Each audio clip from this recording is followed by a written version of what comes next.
We want to open up the floor. Questions from any of you gentlemen got a question for Plax? Yeah, he can give you a microphone. Go ahead. How you doing? You seem very motivated right now to get back, and that's very obvious about not only coming down here but your mindset going forward. Was there a time in prison maybe where it went from that crying yourself to sleep, as you talked about, to that motivation factor where you kind of changed that mindset to say, quit feeling sorry for myself. Now I'm going to take that next step forward. Yeah, it was an everyday emotion. Because my situation, my day-to-day activities didn't change. I knew what I was doing the next day before I even got started, and that was the hardest thing about it. My grounding was to, I got a wife, I got a son, and I got a daughter, and for the 20 months, that I was feeling sorry for myself, I kept asking myself those questions. Why did it happen to me? Why did it happen to me? And by the time I stopped feeling sorry for myself, man, it was time for me to go. And I was working while I was in there. I was working out, 3-4 days a week, knowing that inevitable would come. That my day one day would come for me to go home. And I just wanted to be ready, man, and to everybody can say everything that they wanted to, but I know the type of competitor that I am to go out there and get back and do what I love to do. Young man in front. What do you miss most about the game? Oh man, just everything about it. Getting your little cornerback out there one-on-one, off coverage or something, just doing your thing, man. It's a privilege to play in this business, and you guys, you really don't understand, what it's like because you guys haven't even put a helmet on and stepped out on the field yet. But when you walk out on that field on Sundays, it's the best job in the world, man. It's the best job in the world. It's nothing like NFL Sunday. And for me to sit there for 2 years and to watch all my boys on TV compete, win a Super Bowl and having fun, laughing on the sideline, man, that's what I miss. I just miss the game in itself. As far as how I feel on Monday morning after the game, I don't miss that. But that's just part of the game. But everything that go along with it, man, and to be out there doing something you love to do, when something like that is taken away from you, it hurts. And it's a privilege to play in this business because everybody can't do it. If everybody could do it, then this room will be filled with a lot more people than it is now. And you guys will really get to understand and see what it's all about when you get in that camp and you see guys coming and going like clockwork. Like, yo, what happened to main man? Oh, he gone every day. And you understand it, man, if you go out there and do your thing.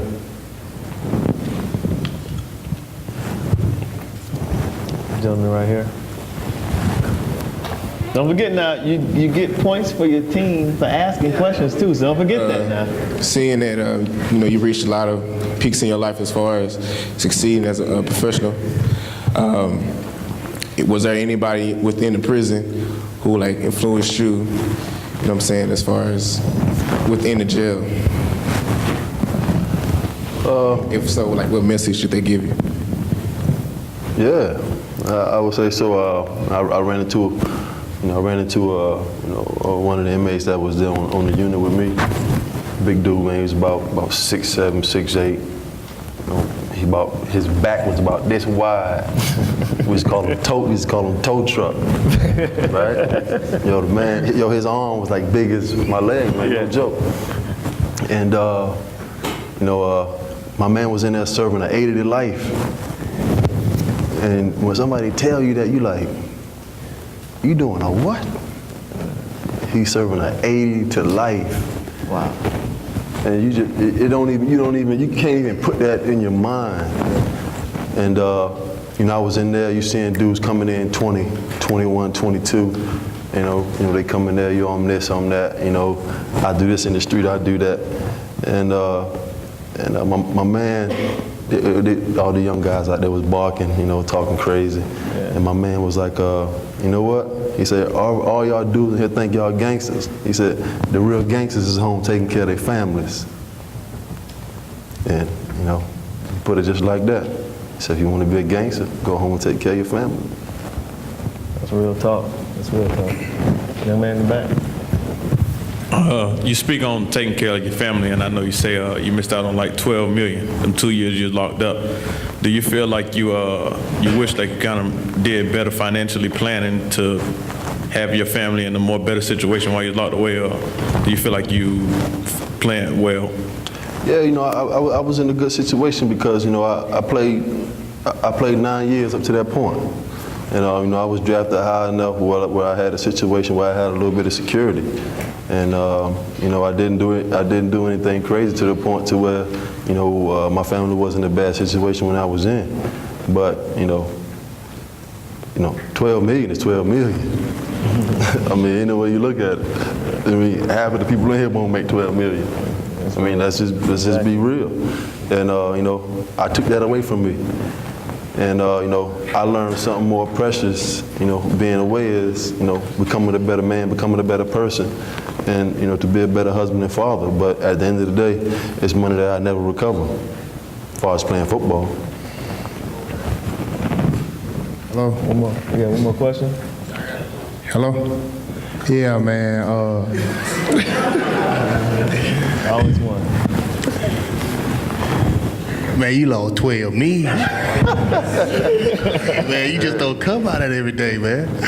Say it again? Like, you just don't come out 12 million every day. You lost it, man. I know, man. You know, it's, Now, let me tell you. Now, that's the brother who we were talking about what's going to happen. He said, well, if somebody going to rob me, I'm going to make a play. But he never told us what that play was. oh, yeah? See, he made a play on the wrong person, man. He just can't think of Oh, I carry a gun. I got a permit like he do. I just know the laws though. I got a permit. Oh, okay. Yeah, I got a permit. Yeah, we live in the same state. He just happened to be out of state when that happened. Exactly. I got a Florida concealed weapons permit because I got a family. Yeah. No more questions? Come on, you guys. This opportunity, young man right here. We got a mic. Other side. The stout white guy's gonna give you the mic. Yeah, I know being locked up, there's a lot of positive things, you know, some guy told you this, some guy told you that, but I know it gotta be a lot of negativity too. And I know a lot of guys probably were jealous of you, what you came into. They probably tried to pick at you or whatnot. How you deal with that, being a professional athlete, to going to jail? Like, I know everybody wasn't on your side. You said, like, people being on my side? Like the people in jail, I'm pretty sure they were jealous of what you had, and for the most part. How do you deal with it? Whether you in jail or not, you're going to deal with that every day. Every day that you play this game, even when you finish playing, you know, you're going to deal with people hating on you, you're going to deal with jealousies and different things like that. Because even, I mean, when I was in prison, I had correction officers used to come up to me, I can't believe they pay you that much to do what you do. I said, man, don't hate. You know what I'm saying? Don't hate. And it just goes to show that, you know, a lot of people envy the money you make, man. You know, and not just me in particular in the situation that I was going through and being in jail. Of course, I mean, I was going through things that it would take me days to explain, you know, things that I went through. But just believe that, you know, when you walk out this door, man, you jump in your fancy car and you got the nicest crib on the block. Everybody ain't gonna be your friend. Everybody ain't gonna like it. But you know what? That ain't gonna stop you from, you know, getting it and going out and trying to get more. I mean, it's a business. That's why you're in it. Got it, team, got it. Any question in the back? First up, we appreciate you coming out here and talking to us, but I wanted to ask you, you know how, as society as a whole, the media and everybody else, I mean, you kind of paid your dues, you know, you did your time, you know, so therefore you owe nobody nothing, but society and some people in it, they kind of look towards, like, what are you going to do next, or, you know, what are you going to do in the community, how are you going to get back, what are you going to say, you know, how are you going to kind of spread your message. Like, I was kind of wondering what you're trying to do. You know, you're doing the obvious things, talking to us, educating us about it, but what you going to do to those regular folks out there? Well, I'm just trying to uplift my community, man. There's a lot of things going on there in the urban community and gun violence and different things like that. I'm just trying to, you know, empower people and, you know, just serve my purpose, man. You know, nobody called me up to come up here and talk to you guys and to, and do something like that. It's just, we don't have this enough. You don't have enough players, coming, to see the young guys or the rookies and to really, sit down and talk to them. Because, everybody's off doing the same thing, man. And like I say, we got to take care of each other because ain't nobody else gonna do it. And like I say, you guys get into this business, and once you, put that helmet on, you go out there and do it, you will understand exactly what I'm talking about. Any more questions? One more. This will be the last question.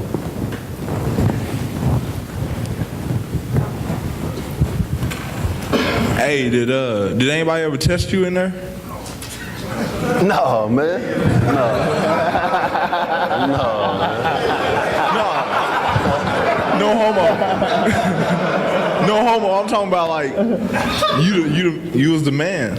Oh you man, came in there and you was like, altercations is a part of prison. For far as physically, no, but I got into a few verbal altercations and anything like that, but it didn't lead to anything physically. I ain't in running around trying to be tough or nothing like that. I'm just trying to do what I got to do and get home. But no, ain't nobody never touched me. But I got into a couple of arguments about phone and dominoes, different things like that. It's crazy what you get into arguments over while you in there, but no, nothing like that, nothing physical. Well, Plax, yes, sir. Thank you. Everybody, round of applause for Plax. Thanks, brother. Appreciate it.